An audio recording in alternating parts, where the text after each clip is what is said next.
నమస్తే, welcome to our channel. నేను గిరిజ. ఈరోజు మనతో పాటు ప్రముఖ ఆధ్యాత్మికవేత్త, జ్యోతిష్య పండితులు గురుస్వామి రాజన్ నంబూద్రి గురుగారు ఉన్నారు. గురుగారితో మాట్లాడి మనకున్నటువంటి ధర్మ సందేహాలని నివృత్తి చేసుకునే ప్రయత్నం చేద్దాం.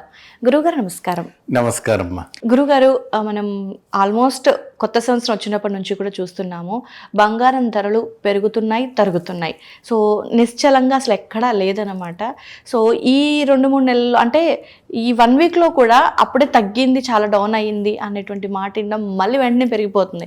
అసలు గోల్డ్ రేట్స్ ఎలా ఉండబోతున్నాయి, అసలు కొనగలమా, కొనలేమా, ఏ విధంగా ఉండే అవకాశం ఉంది అంటారు? ఒకసారి తెలియజేస్తారు. తప్పకుండా అమ్మా.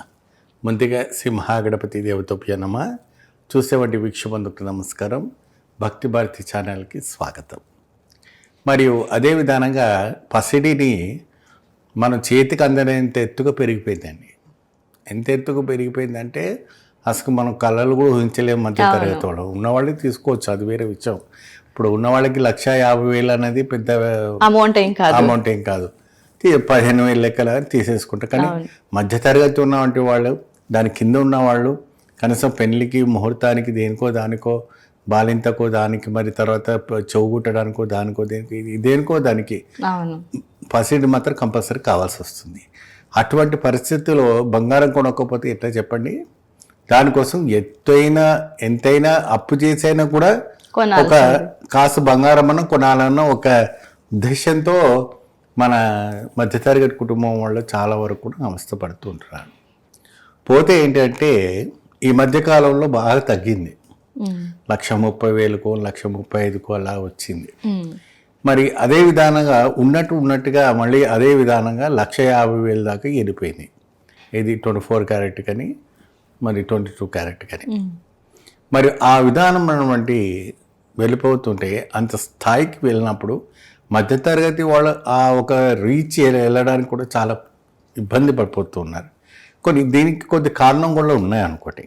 ఎందుకంటే ఈ మధ్యలో ఇరాక్ వాళ్ళు, అమెరికాలో కూడాను యుద్ధాలు జరగటం వల్ల చాలా వరకు కూడాను నష్టపోయటం వల్ల మనకు అక్కడి నుంచి కస్టమ్స్ అన్నది బాగా రేట్స్ ఎక్కువ పడిపోవడం వల్ల మన రాష్ట్రంలో కూడాను దానికి ఒక రెట్టింపులు 30% రేట్స్ కూడా పెంచారు.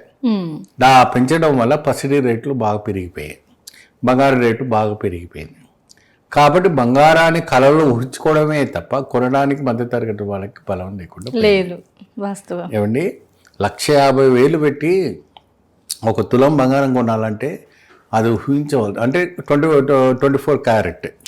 ఇప్పుడు 22 క్యారెట్ ఉన్నాయనుకోండి, మన ఏదైనా అంటే ఐటమ్స్ ఉంటాయి హాల్మార్క్వి, కమ్మలు కానీ అవి కానీ, అవి వచ్చేసి మీకు 1,20,000, 1,30,000 అలా ఉంటాయి.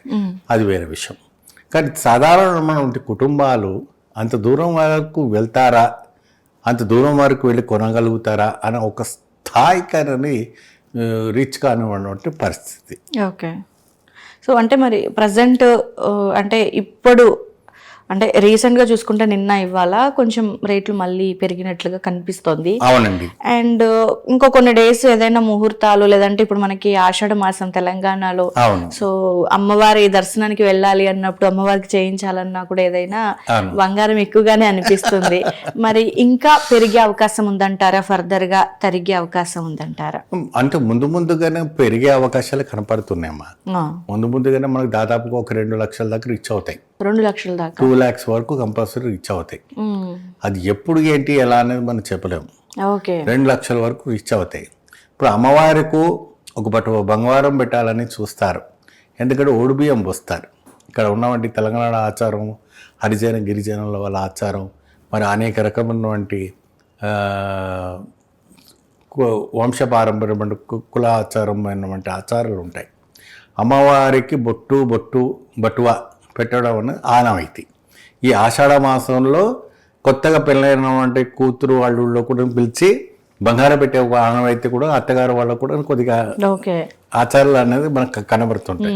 సనాతన ధర్మంలో మనకు ఉన్నటువంటి ఆచారం. ఎందుకంటే ఆషాఢ మాసంలో కొత్త పెళ్లి కూతురు అల్లుడు ఇంటికి వస్తే ఆ అల్లుడికి తులం బంగారం అని పెట్టాలి, లేదంటే కూతురికి 2 తులం బంగారం పెట్టాలని కొన్ని అంటే పెళ్లికి పెట్టిన వాళ్ళు ఆషాఢ మాసాలు పెట్టుకుంటూ ఉంటారు, ఓకే ఓకే. కొంతమంది దసరాకు పెట్టుకుంటారు, కొంతమంది దీపావళికి పెట్టుకుంటారు.